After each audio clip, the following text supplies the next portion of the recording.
नमस्कार दोस्तों। जैसा कि आज पूरी दुनिया के अंदर इस बात को लेकर गुस्सा है कि दिल्ली के 3 बार के चुने हुए मुख्यमंत्री को केंद्र सरकार की ईडी ने गिरफ्तार किया है। गिरफ्तारियां होती रही हैं राजनीति के अंदर। अंग्रेज़ों के ज़माने में भी गिरफ्तारियां हुआ करती थी, मगर जिस मानवीयता का अंग्रेज़ भी ध्यान रखते थे, सब देशों के अंदर जो न्यूनतम मानवीय मूल्य हैं, मिनिमम ह्यूमैनिटी है, उसका भी ध्यान नहीं रखा जा रहा। कल मैं वहीं पे था। अरविंद केजरीवाल जी की माताजी पिताजी लोग जो जाते हैं उनको मालूम है कि खुद बिना सहारे के चल भी नहीं पाते हैं। एक आदमी उनको सहारा दे के वॉक कराता है। 80-85 साल की उनकी उम्र है, 2 बच्चे हैं। आपने अरविंद जी को गिरफ्तार कर लिया, रात को आप उनको ले गए, परिवार अब घर पे है। जो एक न्यूनतम मानवीयता है वो ये है कि परिवार के जो रिश्तेदार हैं, जो पार्टी के लोग हैं, जो सरकार में मुख्यमंत्री जी के साथ मंत्री थे, वो अरविंद जी की पत्नी से, माता पिता से, बच्चों से मिलके कम से कम ये तो कहेंगे कि माताजी पिताजी हम आपके साथ हैं, आपके साथ हम लोग खड़े हैं। केंद्र सरकार ने इतनी नैतिकता गिरा दी। कल से अरविंद जी के परिवार को किसी से नहीं मिलने दिया जा रहा। क्यों?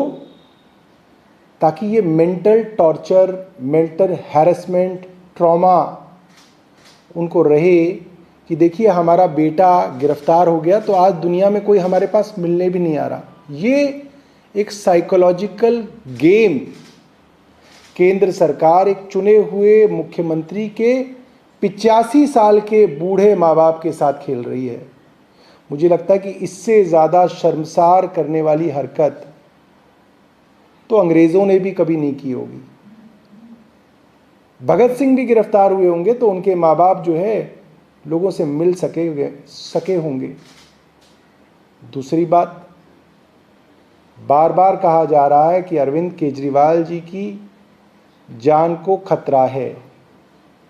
जो सरकार गैर कानूनी तरीके से बिना सबूतों के उनको गिरफ्तार कर सकती है, वहाँ अरविंद केजरीवाल जी की जान को खतरा है।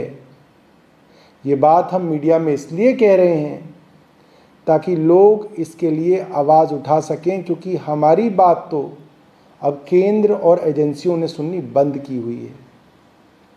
बार बार कहा जा रहा है केजरीवाल जी के खिलाफ सबूत हैं। क्या सबूत है? ये ईडी सुप्रीम कोर्ट में भी नहीं दिखा पाई। ईडी आखिरी वक्त तक ये कह रही है कि कोई 100 करोड़ का लेन देन आम आदमी पार्टी से कथित तौर पे साउथ ग्रुप ने किए, जिसके बारे में सुप्रीम कोर्ट कह रहा है कि आपने मनी ट्रेल नहीं दिखाई है। मैं आपको आज मनी ट्रेल सबूतों के साथ सामने रखता हूं। आरोप आम आदमी पार्टी पे है, मगर money trail Bharatiya Janata party की साबित हो गई आज। कल जब सुप्रीम कोर्ट के ऑर्डर पे भारतीय जनता पार्टी को किस किस ने करोड़ों रुपए का चंदा दिया ये डिस्क्लोज हुआ, तो उसके अंदर किनका नाम आया मैं आपको बताता हूं और सबूतों के साथ आ गया। हैदराबाद के बिजनेसमैन हैं पी शरथ रेड्डी, औरोबिंदो फार्मा के डायरेक्टर हैं, औरोबिंदो फार्मा के फाउंडर पीवी राम प्रसाद रेड्डी के बेटे हैं। एक्साइज के तथाकथित मामले में ईडी ने इनको गिरफ्तार किया 11 नवंबर 2022 को। 15 नवंबर 2022 को इन्होंने इलेक्टोरल बॉन्ड खरीदे, भारतीय जनता पार्टी को दिए। ये बात स्थापित हो गई आज। उसके बाद कुछ महीनों के बाद जब औरोबिंदो फार्मा के पी शरत चंद्र रेड्डी सरकारी गवाह बन गए तो उसके बाद दोबारा से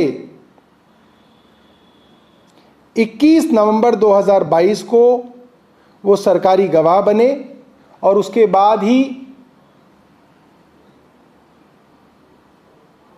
माफ कीजिएगा, जून 2023 में शरत चंद्र रेड्डी सरकारी गवाह बन गए और नवंबर 2023 में, यानी कि सरकारी गवाह बनने के बाद, उन्होंने 25 करोड़ के इलेक्टोरल बॉन्ड औरोबिंदो फार्मा ने खरीदे जो भारतीय जनता पार्टी को दिए गए।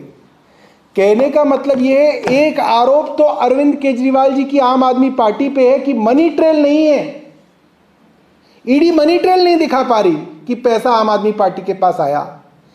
मनी ट्रेल तो भारतीय जनता पार्टी तक पहुंच रहा है, इलेक्ट्रॉनिक मनी ट्रेल है, साबित है। अगर ईडी कहती है औरोबिंदो फार्मा के शरत रेड्डी ने हवाला किया, पीएमएलए किया, मनी लॉन्ड्रिंग किया, तो उनका पैसा तो सीधा सीधा भारतीय जनता पार्टी के पास 30 करोड़ रुपए आया।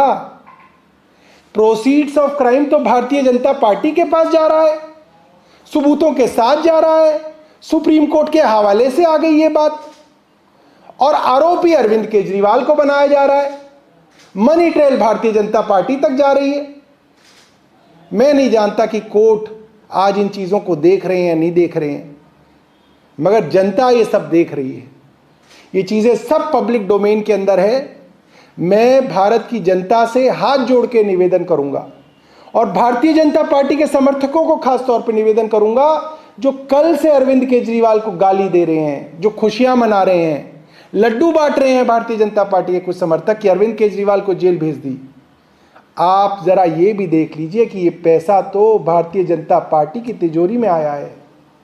आप ये नैतिकता का सवाल भारतीय जनता पार्टी से पूछ नहीं पाएंगे, मुझे मालूम है, मगर आप ये सोचिएगा मन में कि खुशियां तो आप अरविंद केजरीवाल की गिरफ्तारी की मना रहे हैं और पैसा भारतीय जनता पार्टी को मिला है। बहुत बहुत धन्यवाद।